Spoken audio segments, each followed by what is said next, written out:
Okay, so it's been a while since I've posted a video. I just thought I'd give you a bit of a rundown of what everything is, and then everyone's up to date, because I've been trying a few different things. I am getting some better results, but not as good as I was expecting. But here goes. So basically all we've got inside here is a brushless three-phase motor screwed to the base. On that brushless motor is a rotor, 3D printed, and with an array of magnets that go around the outside. The one that I'm using at the moment does have a steel band around the outside, just so that if it does let go under high speed, you're not going to get shot by magnets, because that thing's going to kick out something like a machine gun would, and it wouldn't be good. So this one is, one of the Mark ones.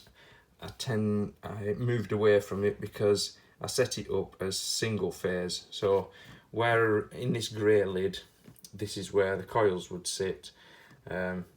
So I think I've got 22 holes there. So there's 22 coils versus 22 magnets. But the drag from getting this thing started, with all the coils lined up with the magnets all at the same time, was just terrible. So I went away from that because it was using far too many amps.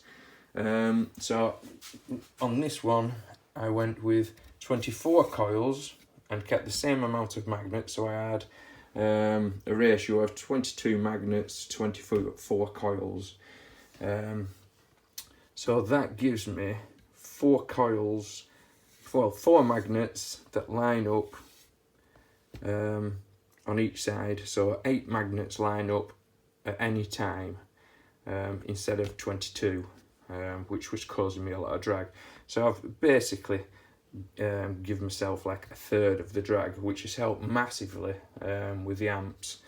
So you can see, if I spin the rotor slowly clockwise, you'll see the band of magnets open up in an anti-clockwise fashion, but I only need to do it slightly, and you can see the wave of magnets opening up as it goes counterclockwise as I rotate clockwise. So the field of generation is going anti-clockwise while the rotor's going clockwise. Whether that means anything, I don't know. So here's my coil setup. They're all wound exactly the same, just with an iron core through the centre. I've played with many configurations, 3-phase. I've wired them all up independently. At the moment I'm pairing them up, so you've got 24 coils on this, so I'm connecting bank 1 to 1, 2 to 2, 3 to 3, and I've wired them up in parallel at the moment. Each coil's giving about 12 volts at about 8,000 RPM, but I want to be using less RPM really. So what I've done, I've banked them up in parallel, and then the neighbouring coils, I've put them with them as well in series. So we've ended up with, I think we've got 6 banks of cables coming here into a bridge rectifier. So I can try and aim for around 12 volts at a low RPM, sorry. So I've been using a 50 watts bulb just as a load, just for testing things really, testing wattages and what have you. So I'll give you a quick demo now, and I'll show you that we do get Lenz effect at a certain RPM. It's usually up to about 1600 RPM. Anything over that, we start getting the anti-Lenz effect. I do have to get the motor going first, because like I say, there's so much drag on this big rotor. So I just have to let it lock in.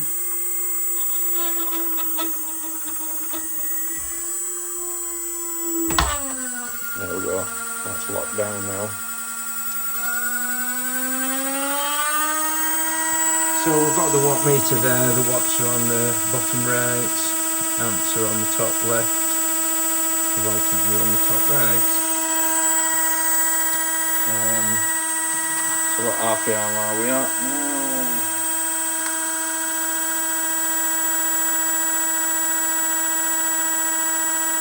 We're at about 870. If I flick this switch here and put a load, you'll hear the motor drag down, which you would expect. So we'll get it up to about 1600 RPM, and it seems to level off, you don't hear an effect. Let's see what we've got. 1200, so we'll probably still see a drag on there. Yeah. So we're at 25 watts, and it jumps up to 39, 40 watts with a draw at 1200 RPM. I'll just tweak it up a little bit more.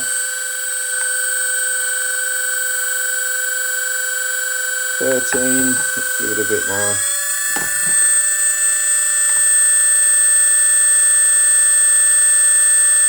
1600. So it should, the sound shouldn't change too much now. That's on, that's there, the light's powering on. And then off. This is a 50 watt bulb, should I remind you. So we're running at 38 watts. I'll put a load on it now.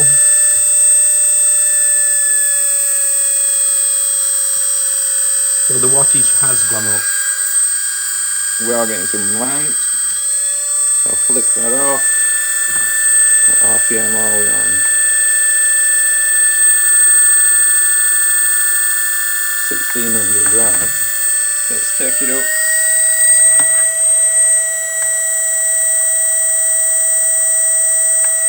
1700. Yeah, this thing speed up. 50 watts.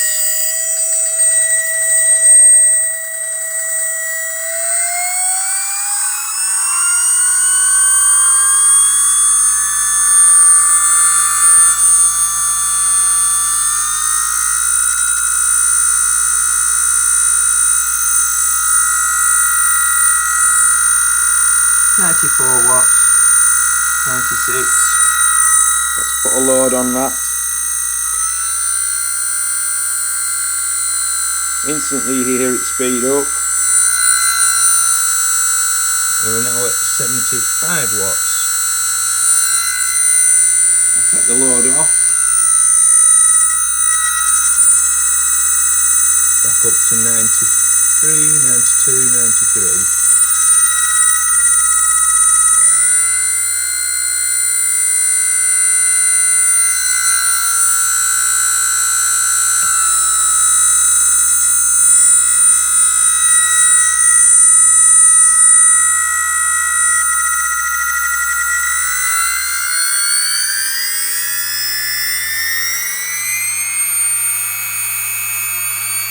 So we're at maximum RPM now, 177 watts.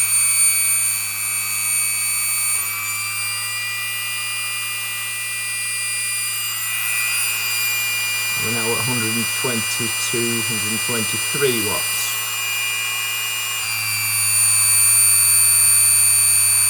That's the load off,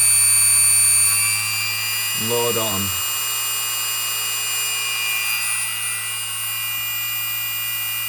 I wish I could show you everything a bit closer, but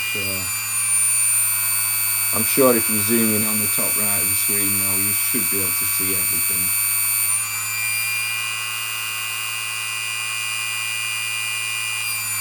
So this is usable energy. You know, it's not a waste.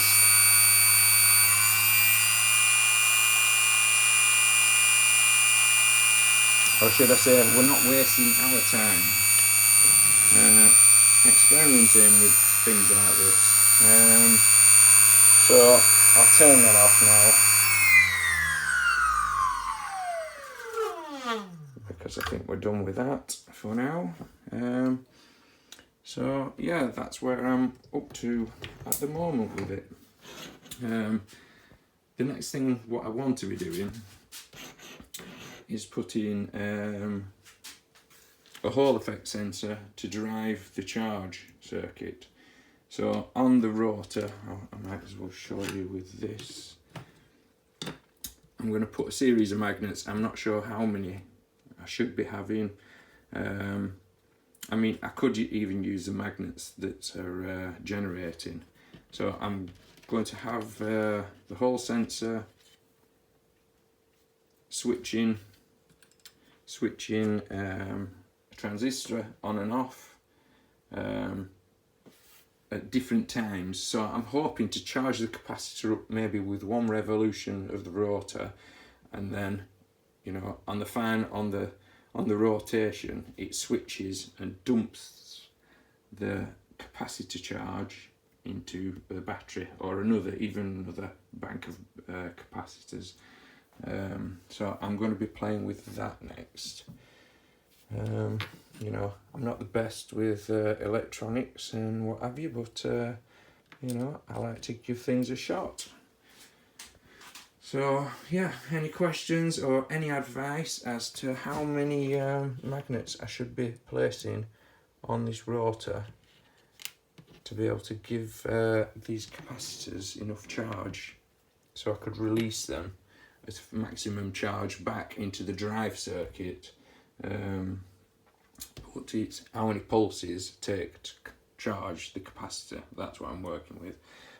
I mean, I've got a series of supercaps, you name it.